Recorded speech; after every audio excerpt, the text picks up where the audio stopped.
આણંદમાં કરોડો રૂપિયાના ખર્ચે બ્રિજ બનાવવાની કામગીરી ગોકળ ગાયની ગતિએ ચાલી રહી છે। ત્યારે બ્રિજની કામગીરી 2 વર્ષ થવા આવ્યા તેમ છતાં પણ પૂર્ણ થઈ નથી। ત્યારે આણંદ જિલ્લાના ભાલેજમાં ઓવરબ્રિજની આ કામગીરી મંદ ગતિએ ચાલતી હોવાથી સ્થાનિકોએ ઓફિસમાં રજૂઆત કરી છે। ત્યારે કોઈપણ જાતના બોર્ડ જેવા કે બ્રિજ બનાવવાની આરંભ કે પૂર્ણતાની તારીખ, કોનો કોન્ટ્રાક્ટ છે, કેટલો સમયગાળો છે, કેટલા રૂપિયાનો બ્રિજ છે જેવા બોર્ડ પણ લગાવવામાં આવ્યા નથી।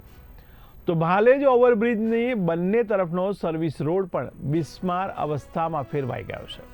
ત્યારે સ્થાનિક લોકોની માંગણી છે કે સર્વિસ રોડ બનાવવામાં આવે અને તારીખ અને કોનો કોન્ટ્રાક્ટ છે તેનું પણ બોર્ડ દર્શાવવામાં આવે તેવી માંગણી કરવામાં આવી રહી છે। મારું નામ છે શકીલ ઠાકોર, ભાલેજનો રહેવાસી છું। ભાલેજ ગામની અંદર ઓવરબ્રિજ જે બને છે બરાબર છે, એના માટે આ લોકોએ કોઈ બોર્ડ માર્યું નથી કે ભાઈ કેટલા વર્ષનું છે, 2 વર્ષનું બનાવવાનું છે કે 3 વર્ષનું બનાવવાનું છે, એના માટે કોઈ સમય મર્યાદાનો કોઈ બોર્ડ માર્યો નથી બરાબર છે। અમે રજૂઆત કરી કે ભાઈ કેટલા વર્ષમાં પતી શકે છે, તો કે ભાઈ કે 2 વર્ષનું કોન્ટ્રાક્ટ છે, 2024 ની અંદર ચાલુ 26 થયું તો બી કામ પૂર્ણ થયું નથી।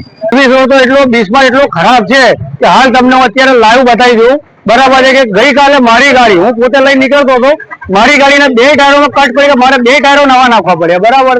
એમને બી રજૂઆત કરી કે ભાઈ અમે બનાવેલું છે, તો તમે બનાવેલું છે તો ફરી રોડ આટલો ખરાબ કેમ છે? ભાલેજ થી સારસાને જોડતો માર્ગ છે। આ ભાલેજ નજીક ઓવર બ્રિજ બનાવવાની કામગીરી હાલ ચાલુ છે।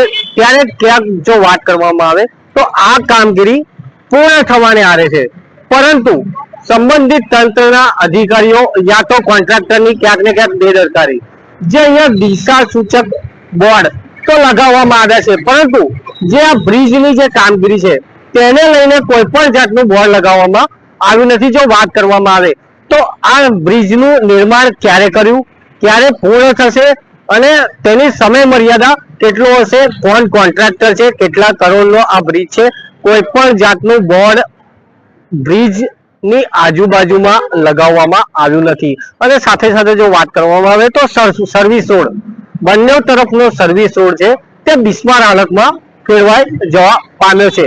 સંબંધિત તંત્રના અધિકારીઓ વહેલી તકે જાગે અને અહીંયા જે બોર્ડ છે તે મૂકવામાં આવે, સાથે સાથે જે બંને તરફનો જે માર્ગ છે તેનું રિપેરિંગ કામ કરવામાં આવે તેવી જાગૃત નાગરિકોની માંગણી છે। Nikhil Bhatt, D India, Anand.